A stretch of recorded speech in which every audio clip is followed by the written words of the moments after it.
بسم الله الرحمن الرحيم walaalkayga muslimka ahow su-aashan ma isweydiisay xaggeed ku dambayn doontaa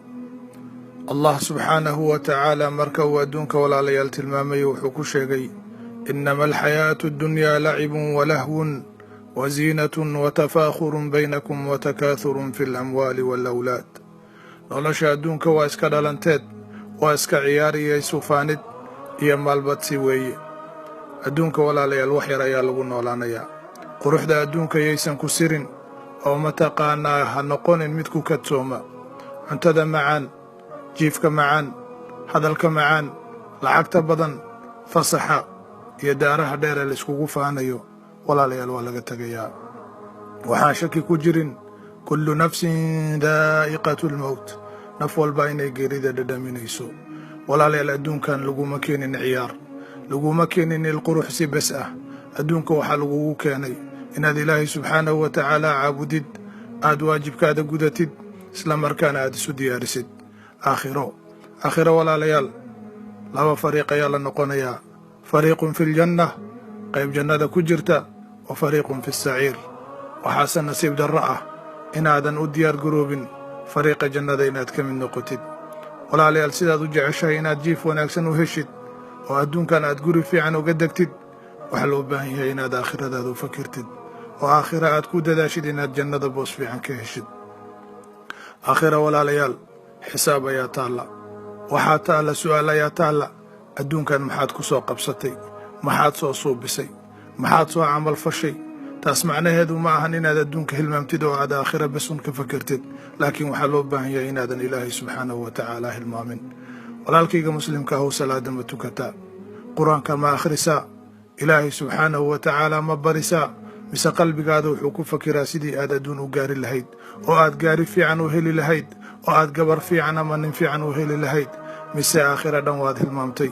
aakhira walaalayaal in la hilmaamo ma ahan maxaa yeelay waa halka loo socdo waa halka mataqaanaa reerka lagu furi doono laakiin walaalkayga muslimka ahow ma og tahay in aakhiro aad noqon doontid ahlu janna ama ahlu naar cid og ma jirto laakiin waxaa loo baahan yahay inaad dadaashid cadaabulqabri ayaa ku sugaya cadaabulqabriga maxaa looga badbaadi karaa waxaa looga badbaadi karaa inaad ilaahay subxaanahu wa tacaala ku xirnaatid cadaabulqabri macnaheedu waxa weeye marka qabriga lagu dhigo keliga ayaa lagu dhigayaa waalciyaadu billaah marka waxaa dhici karta haddaadan aakhira u shaqaysanin inaad dhib badan kala kulantid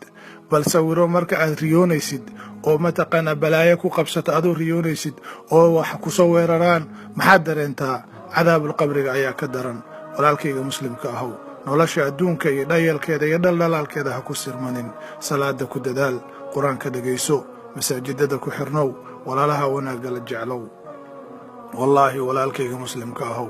maalin maalmaha ka mida waad dhimanaysaa anigana waan dhimanayaa magaceenni waana laga beddelayaa naasir cadceed la odhan maayo waxaa la odhanayaa meydka hebel la odhan maayo waxaa la odhanayaa meydka dedejiya markaas ayaa hal mara lagugu duduubayaa qofkii dadka kugu jecla ayaa qabriga ku dhigaya brofeseer maad ahayd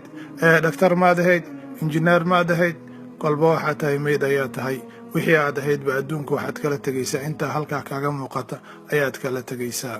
qabriga walaalayaal waxaa gelaya faqiir sheekh taajir madaxweyne dhakhtar brofesor boqor tuug mu'min iyo aniga idinla hadlaya iyo adiga daawanaya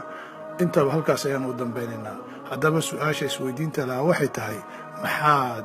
u diyaar garowday maxaad ku fakirtay in aad noqotid ilaahay subxaanahu wa tacaala waxaan weydiisanaynaa inuu khaatumada noo hagaajiyo walaalkayga muslimka ahow ugu dambayntii waxaan kugu baaqayaa inaad salaada ku dadaashid salaada dad badan ayaa ka caajisa salaada ha la ogaado walaalayaal waa xiriirka isku xira qofka iyo allah subxaanahu wa tacaala